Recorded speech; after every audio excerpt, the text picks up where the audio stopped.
Hey friends, today we're replacing the upper looper on a serger, also known as an overlocker. The serger I'm using is a Juki MO654DE. This is what an upper looper should look like, and you can see here that my upper looper has snapped. In my case, this happened due to a machine jam, which also threw off the timing. To replace it, you will need a replacement upper looper. I'll have the part number and link in the description below for the one I needed for this particular machine. This machine requires a size 2.5mm Allen wrench to loosen the M4 set screw, which holds the upper looper in place. This may vary depending on the brand and model of your serger. Before you start, make sure your machine is turned off and unplugged, and then open the looper cover. You'll start by unscrewing the set screw in the main shaft using your Allen wrench. This will loosen the upper looper and allow you to remove it.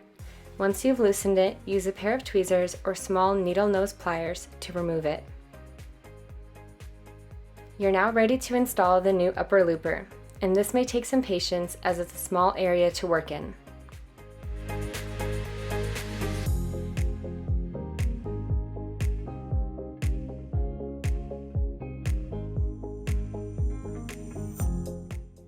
Now it's time to adjust the position of the upper looper. This can be done by a service professional, or you can attempt to do it yourself at home and save the repair cost. Essentially, there needs to be a very small gap between the upper looper and lower looper as they cross paths. This takes time and patience to perfect the adjustment. Make sure to tighten the set screw in the shaft once you've finished adjusting.